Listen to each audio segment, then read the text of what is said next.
Eu vou abrir, então, para perguntas ao Ricardo e ao Francisco. Eu só pediria que, antes de fazer a pergunta, que a pessoa se identificasse, nome, né, e a filiação institucional, ou qual que é a origem. Né? Por favor. Boa tarde. Muito obrigado ao Ricardo e ao Francisco pela exposição. Eu acho ótimo, porque eu tenho um pouco do pessimismo do Ricardo e um grande otimismo do Francisco. Eu estou há 17 anos trabalhando com isso. Eu tenho exemplos muito bonitos. Vocês conhecem o Parque das Mangabeiras? Você sabe o que era o Parque das Mangabeiras antes? A mineração ferro brasileiro. Hoje é um anfiteatro, todo mundo toca e canta lá dentro. Eu fiz meu doutoramento na França, numa região de mina de carvão, que, quando chegou em 1.250 metros de profundidade, a crosta terrestre, pelo efeito de tectônica de placas, fechava e matava pelo menos 200, 300 pessoas num fechar de olhos. Então, a tecnologia não conseguia fazer a mina ser mais profunda e o carvão estava mais profundo. O carvão explodia, chamava rock burst. A veia de carvão explodia e levava todo mundo embora. E a região de Pas-de-Calais, que ele visitou, e foi a região mais com CO2 e fumaça de carvão no mundo, durante a Primeira e Segunda Guerra Mundial. Né? Eles conseguiram reverter tudo aquilo, com toda essa resiliência que aconteceu. Hoje, Pas-de-Calais está perto da região de Bordeaux, né? Então, o melhor vinho do mundo. Então, a gente tem de entender esse fato. E, voltando aqui à escola de engenharia, que eu sou engenheiro de Minas, professor titular desse departamento, os meus alunos aprenderam o que é fechamento de minas tem 4 anos só. Tem 4 anos que o currículo de engenharia de Minas mostra a esses alunos o que é um fechamento de mina. E, como o engenheiro é um tanto ou quanto restrito, eu sei porque essa imaginação do aberto, do holístico, ela está mais ligada ao arquiteto, ao economista. O engenheiro ele é bastante pontual e bastante resolvedor de problemas locais. Ele não é holístico. Ele precisa de mais isso aí. Então, a gente está começando a ver projetos de fechamento dos nossos alunos de mina que acaba transformando o local num grande parque ecológico, com arvorismo, com outras atividades. Né? Então, dentro do que eu quero expor, eu quero fazer uma pergunta para o Ricardo. Né? Se, dentro dessa ótica, Ricardo, que você coloca, né, que está certo que a população está totalmente resgatada ali, se nós não... qual que seria um fato, além, né, de estar imerso no caos, o que a gente poderia levar de otimismo, de palavras de otimismo para esse pessoal, ou é realmente uma situação que não tem solução para você? Bem, a situação hoje, como eu falei para vocês, é realmente preocupante. Tá? Como nós não temos nenhuma organização política em favor da diversificação, nós estamos mais ou menos presos em umas circunstâncias. E nós temos algo, como eu falei, importante, que são concorrentes externos. Eu nem citei aqui para vocês o que está sendo desenvolvido na África para produção de minério, tá? Porque pode ocorrer aqui infartos, né? Porque nós não sabemos as escalas das produções que os chineses estão planejando na África, pelo lado leste da África. Eu não sei, mas eles estão conduzindo uma infraestrutura monstruosa lá dentro, eu não sei exatamente para onde e o quê, mas lá tem minério de ferro numa escala muito grande. Nós estamos numa circunstância econômica, e eu não estou falando do problema dos desastres aqui, não, estou falando de uma situação econômica dramática. O que mais me assusta é a incapacidade política de fazer essa discussão. Tá? E aí gera uma... E ali, olhando depois... eu vejo a sociedade paralisada. É isso que está me apavorando. Então, eu não consigo imaginar, por exemplo, as saídas que foram construídas no Pas-de-Calais, no Vale do Ruhr, para falar do carvão, para não falar exclusivamente de ferro. Né? Ali também, minas de superfície ou minas subterrâneas. Toda essa discussão foi feita em vários locais. Canadá tem muito disso, né? Porque é um estado minerador, um país minerador, né? Há muito tempo, né? Não só. Tá? Agora, não existe esse debate no Brasil. É quase uma ausência. Existe debate sobre como promover a mineração, mas não existe um debate sobre o que fazer além da mineração, né? Existe um debate, geralmente, contra a mineração, que é um jogo complicadíssimo, que gera essa disputa que nós temos exatamente aqui agora. Mas não tem um debate além da mineração. Esse debate é ausente, na verdade, além da mineração.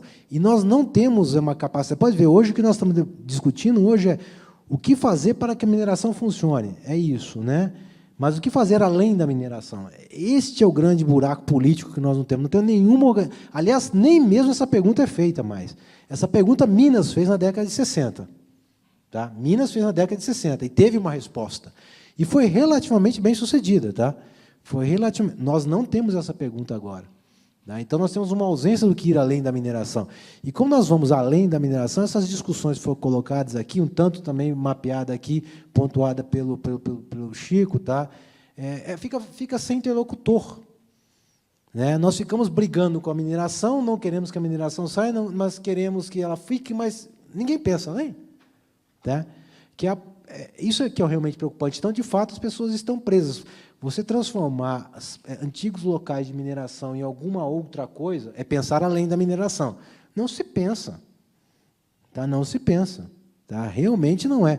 E Minas Gerais, em particular, ela está vendo a exaustão de algumas minas agora. Como mostrei para vocês, não é uma suposição. Ocorreu a partir de 2016.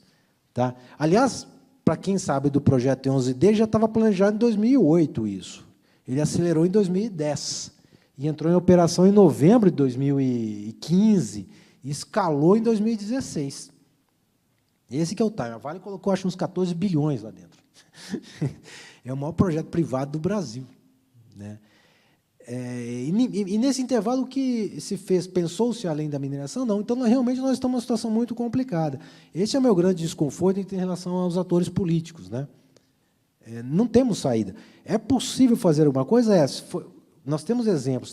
Nenhum desses exemplos é simples. Não é fácil. Não é trivial. O que se fez, por exemplo, na França, no norte da França, na Pas de Calais, é algo muito difícil. E a França teve... Aquilo lá não foi uma... É algo que deu resultados parciais. Né? Demorou décadas para a reconversão. Nós estamos falando de um evento da década de 70. Nós estamos aqui em 2020 já. É um processo muito difícil. Por isso, meu temor, né? Sequer colocamos a pergunta. Eu acho isso surpreendente. Tá? Eu acho surpreendente isso. Como é que não se coloca essa pergunta? E os instrumentos de política pública que eu listei aqui, que, aliás, são poucos, são 2, tá? É isso aí também.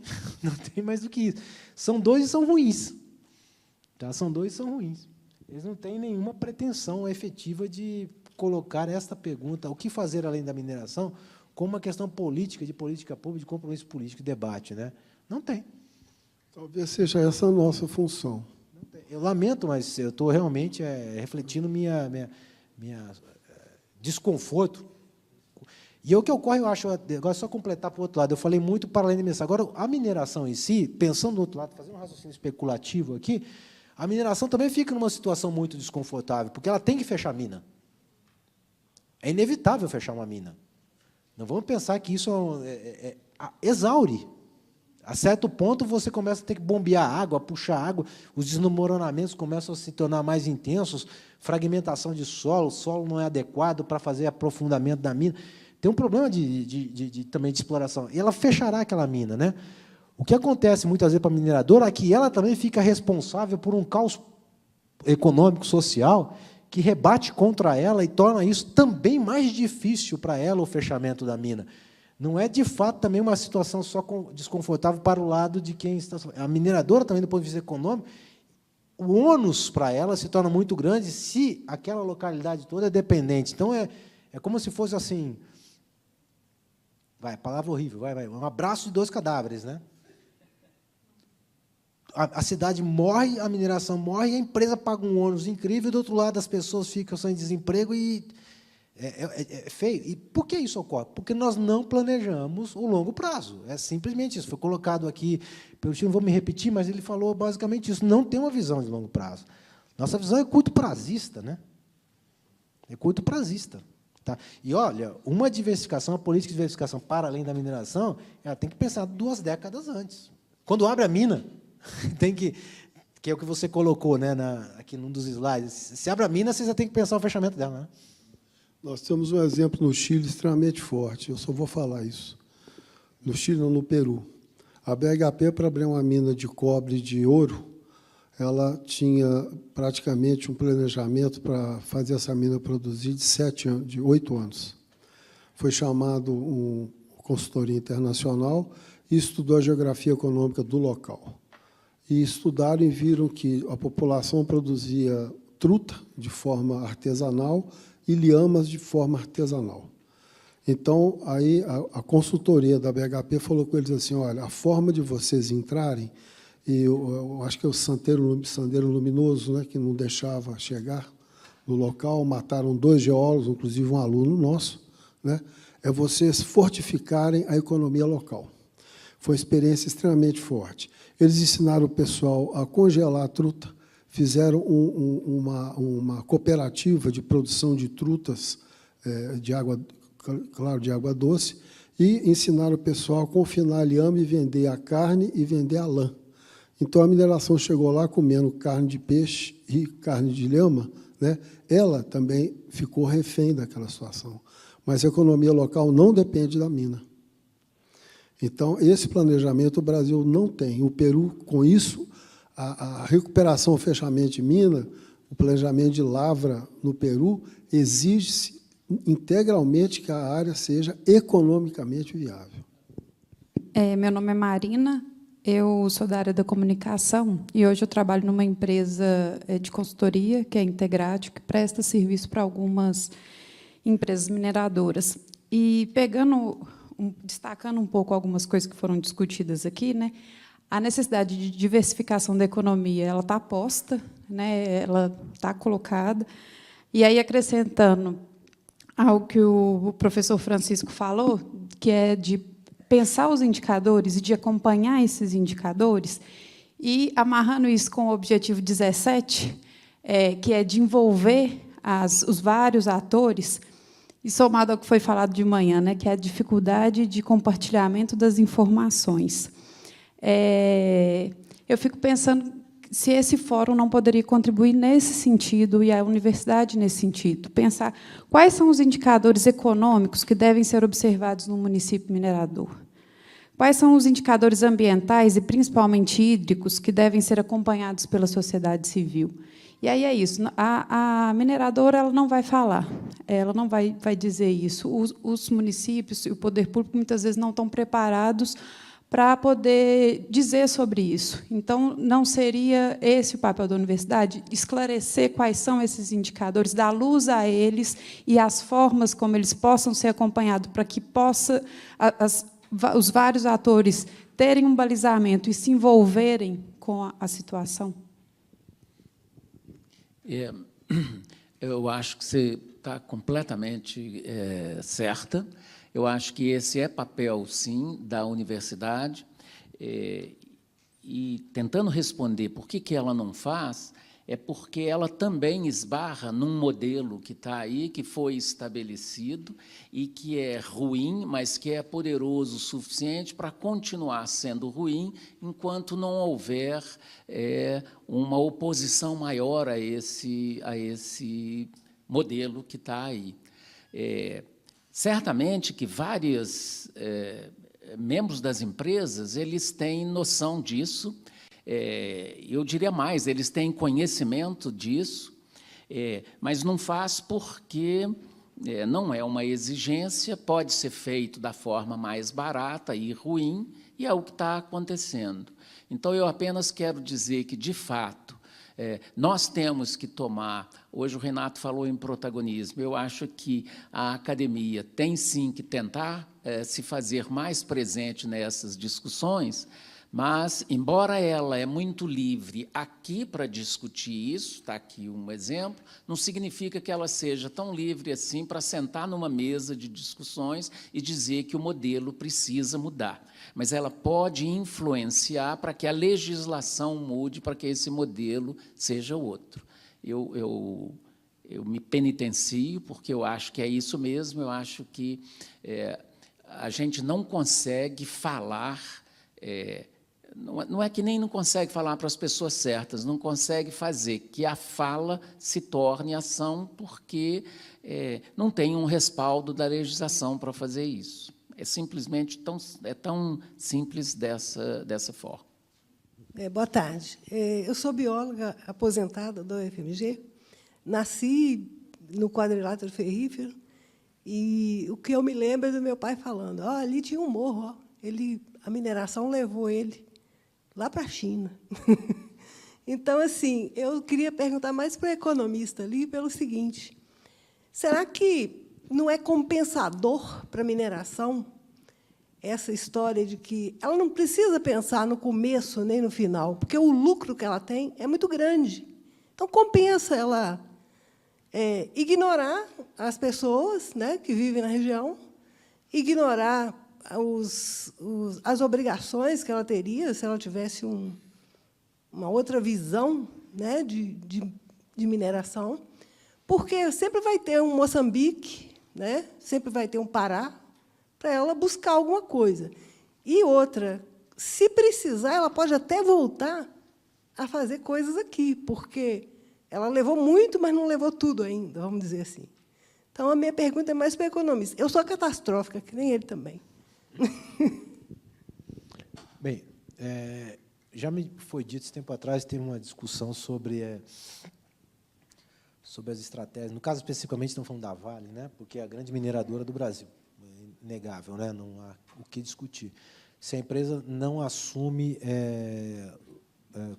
os custos, os prejuízos, os danos que ela vai ter que arcar, internalizar isso no seu cálculo de econômico. Bem, quanto custará o fechamento de uma mina organizada? Quanto custará eu reparar todos os danos de uma ruptura de barragem que ocorreu em algum local? É como se as empresas tivessem clareza disto, né, e pudessem precificar. Eu vou falar uma coisa, eu duvido que essas empresas tenham clareza disso. Olharmos os cenários das duas grandes rupturas de barragem aqui, basicamente, elas correram numa administração corriqueira da estrutura. Eles estavam bem confortáveis com aquilo, não estavam trabalhando com horizonte de ruptura em nenhum momento. Aquilo era basicamente uma administração convencional de uma estrutura de barragem, monitoramento, pisômetros, mensurações, dilatações. Ninguém estava planejando aquilo, o que dá um problema sério. Porque, veja só, a empresa, quanto você acha que a Vale, no caso a Samarco, está gastando na recuperação do Rio Doce? Tá? Eu não vou falar aqui das mortes, tá? Vou deixar de modo que eu não vou precificar vida de ninguém, né? Mais ou menos o patamar vai acima de 10 bilhões de reais. Tá? Aqui é possível ir para patamar próximo a 10 bilhões de reais? É possível também. Uma empresa dessa computar isso e falar o seguinte: este prejuízo é aceitável? Eu tenho dúvida sobre isso. Tenho dúvida de que qualquer cálculo econômico aceitaria imputar a uma mina um custo de fechamento, vamos dizer assim, porque basicamente é o que ocorre, né, um fechamento por desastre, né, de 10 bilhões de reais. Eu não tenho dúvida. O que mais... meu susto não é esse, eu acho que eles não fizeram isso. Tá? Muitas vezes o pessoal até olhou assim, fazem estimativas, não sei o que, não sei o que, não sei o que, de dam break, simulações. Bem, isso aí é obrigatório da própria licenciamento, né? Mas elas aceitarem a tese de que romperá e eu aceito esse custo, eu computo ele e eu deixo romper, eu não acho que isso seja razoável. Eu acho difícil. O que é pior, né? Porque, veja só, tamanha confiança naquela tecnologia, naquela engenharia, e agora elas chegaram à seguinte conclusão: é inaceitável operar com uma mina, com aquela tecnologia, com qualquer possibilidade de ruptura de barragem. Isso é um dano fenomenal. Tá? E quando a gente fala, eu falo aqui, falo no Pará e falo na Austrália, falo na África, não estamos falando que a mineração é um ser único, não. São capitais disputando espaços e um concorrendo com o outro. Ninguém quer, na sua mina, aceitar um prejuízo de fechamento por ruptura, fora os outros casos todos, né, de 10 bilhões. Você inviabiliza qualquer projeto de mineração com 10 bilhões de prejuízo pré-estimado. Não fecha economicamente o investimento. Tá? Não dá. Isso eu tenho que falar para você questões criminais, né? Que eu não estou colocando em pauta aqui. Tá? Estou falando estritamente econômico. Então, o que me leva a pensar que não tenho como pensar isso. Tem dificuldade de achar que eles imputam o custo de ruptura e, mesmo assim, dá retorno. Não, eu não acho. Eu acho que eles tinham uma confiança numa tecnologia, no modo de produção que se mostrou falido, né, e danoso. E a pressão política é violenta. Pior não é o cálculo econômico, é que isso pode gerar um impacto tão monstruoso em cima da operação que pode levar ao próprio comprometimento da empresa como um todo e não da mina. Porque imputar numa mina, por exemplo, você pegar a mina de Brumadinho, né, que é uma mina pequena, tá, comparativamente a outras que nós temos aqui em Minas Gerais. Falar que uma mina daquela que está trabalhando no patamar de 11 milhões, ela está trabalhando abaixo, está trabalhando com 9, se não me engano, não tem de cabeça os números, está em 9,8, 9,7. Tá? E achar que uma mina que trabalha com 9,8, 9,7 pode colocar um prejuízo de 10 bilhões ali dentro e ela se tornar ainda viável? Não fecha economicamente. O que quer dizer o seguinte, quer dizer que eles simplesmente tinham confiança naquela tecnologia. E, de repente, a tecnologia de produção, de mineração daquele modo, deu a eles um prejuízo gigantesco. Tá? É problemático isso. Então, é pior, é a confiança de que aquilo não ocorrerá.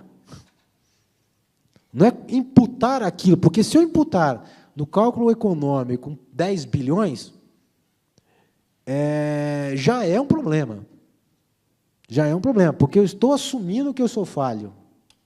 E eles não assumiam que era falho. Aliás, se vocês pegarem essa marca, ela tinha uma reputação no mercado na época fantástica. Era uma empresa que tinha que ser premiada alguns anos antes. Uma ou duas vezes, né, Chico? Eu não lembro de cabeça. Né?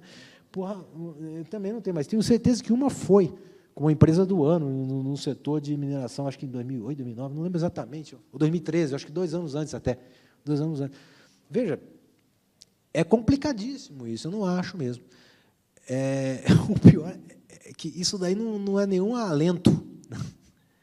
É um problema de que a confiança é tão grande que ninguém parou para falar assim, e se a mina romper e eu colocar 10 bilhões aqui dentro? Falar assim, bem, essa mina se torna economicamente viável. Não fizeram esse movimento, porque a confiança era demais naquela estrutura. Porque se eles tivessem alguma desconfiança daquela tecnologia de produção, de estocagem de minério, e imputassem o custo, a mina não era nem operacional. Ela é economicamente inviável. Tá? É que a confiança na tecnologia era muito grande. Eu acredito isso. Porque, se desconfiança tivesse, imputariam 10 bilhões. 10 bilhões inviabilizaria economicamente a mina. Acho que a gente tem espaço para mais uma pergunta final. Renato. É mais uma pergunta, até dentro das conversas que nós já tivemos, né, o Alisson e o Ricardo. O próprio Evandro perguntou, e aí, nós não vamos, né, fazer nada? Né? Porque, pegando um pouco o modelo lá de Nord-Pas-de-Calais, né, nós até, o próprio, vamos dizer, o nome do fórum nosso era Fórum Permanente do Quadrilátero Ferrífero. O nome do projeto que, depois da paralisação da mineração de carvão, era Conferência Permanente de Nord-Pas-de-Calais, né? Não, Mission Bacia Mineira, que era, vamos dizer, justamente um grande acordão político e social, né? No sentido de reinventar o território. Né? Isso já se passaram 25 anos, me parece que agora, em 2013, eles renovaram um novo capítulo, né, da conferência. Nós tivemos, eu e Virginia tivemos no Canadá esse ano, e foi até interessante que uma empresa de consultoria, a RET, propondo que as mineradoras trabalhassem com o conceito de serem parceiras, né? Parceiras de projetos de prosperidade e sustentabilidade territorial, né? Então, eu falei isso outras vezes aqui hoje, não me parece que vai ser o governo, pelo menos esse governo que nós temos aqui, né, que vai puxar isso, né? A AMIG, que é a Associação dos Municípios Mineradores, constantemente eu faço contato com eles, e eles falam assim, eles não querem conversar, porque eles estão mais interessados que a Vale mantenha o CEFEM, mesmo com as minas paradas. Então, não tem uma política. Eles não estão com nenhum plano, né? Logicamente que existem exemplos, né? Depois de vários anos trabalhando lá na região de Congonhas, o governo de Congonhas está agora tocando um projeto de economia digital. Vai até ser apresentado aqui amanhã pelo Christian, que é o secretário de Desenvolvimento. O prefeito Zelinho, de Congonhas, está muito comprometido com o turismo. Não estou dizendo que essa é a solução, não, mas ele está buscando, né? E está buscando viabilizar uma cidade turística, de fato, né? Vocês viram, não sei, vocês não estavam aqui, mas o discurso do secretário de Meio Ambiente é um discurso forte, né? Não submisso à mineração, mas, ao mesmo tempo, ele tem um Zelinho que faz, né, uma relação de boa vizinhança com a mineração, né?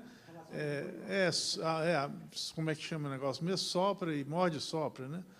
Eles sabem, estão bem articulados nisso aí. Então, a cidade... Agora, isso veio depois de anos, né? Congonhas é uma cidade que tem uma gestão mais evoluída e que é resultado daquele governo do Aécio com o Lulécio, né? O Lula, os dois, tinha o Anderson como PT e depois o Zelinho, hoje é PSDB. Então, houve uma certa sequência de gestão já trabalhando com essa lógica da diversificação ou da questionamento até quando, né, vai haver mineração, né? Então, assim, só uma pergunta, né, se a gente não deveria, de alguma maneira, talvez a partir da universidade, né, e talvez a partir da sociedade civil, quem sabe a gente puxar um processo de trazer alguns modelos para o governo tentar se engajar, né, e depois isso andar, porque parece que não existe uma situação de emergência, ninguém acha que é urgente, né? Essa é a grande realidade, né? E pode ser, a minha pergunta que eu faço, Ricardo, para onde nós estamos indo e se não é urgente, né? Porque... Bem, eu acho que hoje, se nós olharmos Minas como um todo, com essa nova situação no Pará, que é uma produção em larga escala viável, né? Essa que é a nova situação no Pará, né? É necessário. O pessoal esperava algo daqui a 30 anos, já chegou, né? Nós estamos no quarto ano, chegou em 2016. Tá? Passando 4 anos agora do que se esperava há 30. Né? No caso de Brumadinho, para dar um exemplo, essa mina que teve a ruptura agora e paralisou, tá? Ela se exauria em 10 anos, um pouquinho mais de 10 anos. Tá? Está planejada para 2030. Ou seja, é ali, né? Para um processo de mudança da base econômica, é ali, né? É amanhã, né? Um prazo curtíssimo. Não pensam. Não tem realmente um planejamento nesse sentido, planejamento socioeconômico, social, político, né? Não temos. Qual o papel da sociedade, da universidade na sociedade, nessa sociedade local? Porque eu acho que o papel tem que ser na sociedade local, né? Não é aqui. Nós temos que ir aonde está o problema. Tá? Ter uma atividade na comunidade, na sociedade, no município, na cidade, né? Obviamente, você se prepara aqui, faz uma elaboração aqui, mas a interação tem que ser lá, porque você tem que ter um convencimento político inicial para que você produza alguma coisa nos próximos 10 anos. No caso de Congonhas, em particular, né? A primeira vez... Eu estive em Congonhas, fiz um plano, na época, de desenvolvimento regional, com esse cidadão que está aqui ao meu lado, tá, o Alisson. Nós fizemos isso em 2008, né, Alisson? 2008, 2009, fechamos mais ou menos na vizinhança de 2010, né, por ali. Tá? Tivemos um plano de desenvolvimento. Então, isso é um exercício que, naquela cidade, por qualquer razão, que eu não sei qual, já tem uma percepção frágil, mas tem uma percepção frágil de que a mina tem um futuro. E termina em algum momento, né? Por que se construiu essa percepção em Congonhas, eu não sei. É um problema de cientistas políticos, mas nós participamos disso durante 2 anos, rodamos aquilo tudo para cima e para baixo, naquela região toda, desenhamos os cenários para o prefeito. No caso, na época, era o Anderson Cabito, né? Com a participação do entorno, eram 7 municípios, né? Que era o CODAP, né? Que existe lá ainda, pelo que eu sei, né? Não sei o grau de articulação, mas existe o CODAP lá. Agora, se eu olhar para Brumadinho, onde a mina tinha um prazo, porque a mina ela já é explorada já faz algumas décadas, né? Ela tinha um prazo já de exaustão, né?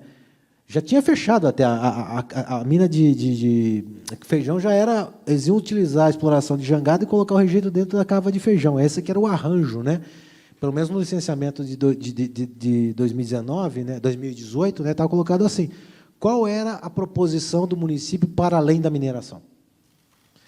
Independente da ruptura da barragem, do desastre. Naquele momento, estava colocado em dezembro, não tinha nenhuma percepção, convencimento político local de que era necessário repensar o destino de Brumadinho. Né? É algo fantástico isso. Eu não consigo compreender isso, sabe? Ricardo, ano passado, o prefeito... Aí também um pouco de ouvir, né? E também a qualificação do prefeito. Ano passado, o prefeito chegou perto de mim e colocou o seguinte, olha, a CSN me procurou, tá? E falou que, talvez nos próximos 5 anos, eu vou reduzir de 6 mil funcionários para 2 mil, mesmo mantendo o nível a mesma produção. Então, isso, né? Eu não vou ter emprego. E é esse que é o problema. E é isso que move a cidade, porque como o impacto externo é basicamente pela folha de salários, né? Porque o resto todo os serviços são importados de outros locais, né? Porque você não tem essa prestação de serviço lá, você não produz bens de capital, você não produz nada, tudo é importado, né? O impacto é imediato, a desestruturação econômica, né? Mas eu não compreendo por que essa falta de essa impossibilidade. E veja só, não é o prefeito, né? Nós temos que ir além do prefeito. Na verdade, é um convencimento social em larga escala. Não é uma gestão, né? O que torna mais difícil, porque talvez um prefeito tenha essa visão, o segundo não tenha, o terceiro volte, e isso aí você gera uma incerteza muito grande sobre as determinações políticas. Não há um pensamento de longo prazo, é realmente algo surpreendente. Só um comentário agregando, e tem a ver com o que você comentou inicialmente, Renato, de algumas conversas que tem havido na universidade para montar alguma iniciativa, né, que incorpore, né, essas questões de diversificação, de reconversão de territórios minerários, né. A minha impressão, e a gente, né, tem trabalhado com esse tema já há algum tempo, você, então, há muito mais tempo, não é por falta de planos, de estudos de caso, de conhecimento de como fazer que isso vai deixar de ser feito. O Ricardo falou de um plano, nós fizemos um plano de desenvolvimento regional para o Paropeba, nós fizemos um para o Médio Espinhaço, nós fizemos um para o Norte de Minas, identificando possibilidades, né, avenidas de intervenção territorial para fazer reconversão, diversificar nas atividades produtivas, gerar processos de inclusão. Em Nova Lima, nós fizemos um trabalho para a Fundação Vale antes. Então, existem experiências, né, você falou o caso de Norte Pacalé, né, existem estudos em todas as áreas, desde a economia popular solidária até questão de turismo, enfim. Não é por falta de conhecimento. O problema está em outro lugar. Eu acho que aqui na mesa, né, foram identificadas algumas dessas questões, que envolvem desde as questões institucionais, né, dos processos de regulação, de licenciamento, até as questões políticas locais, né, a questão que o Ricardo comentou, dessa dependência colonial, dessa mentalidade colonial que ainda existe em torno da atividade de mineração, do convencimento político. Né, quer dizer, não é por falta de conhecimento. Né, e já existe... O modelo, exatamente. A questão é como traduzir esse conhecimento numa prática. Né? Aí a gente entra nas questões políticas e nas questões mais estruturais, que são problemas que não apenas se atêm à mineração, mas a outras esferas da nossa vida política, econômica, social. E hoje, pior ainda. Né? Eu acho que a grande questão é essa, né? O conhecimento já existe e pode ser ampliado. A questão é como chegar a esse conhecimento na ação, na política, né? E aí envolve uma questão de estruturas, de governança, de ação política, que eu acho que é o grande pulo do gato que precisa ser feito. E aí eu concordo com o Ricardo. Só através de pressão de baixo para cima. Né, iniciar um movimento muito forte localmente, né, a gente vê, eu não estou pregando nenhuma revolução, mas a gente vê as coisas acontecendo no Chile, isso gera impactos, né? O sistema previdenciário vai ser revisto, a Constituição vai ser revista. Se a gente pensar isso numa escala local, né, como uma demanda local muito forte, isso pode gerar um ímpeto e um processo de mobilização que pode atingir outras esferas de governança, né? Eu vejo por aí, porque o conhecimento, a universidade, eu vejo como pronta para oferecer as bases técnicas de conhecimento para tal. Mas o problema é que isso demanda um processo de mobilização que está completamente engessado e emudecido por várias razões, inclusive a questão da mentalidade de dependência em torno da mineração.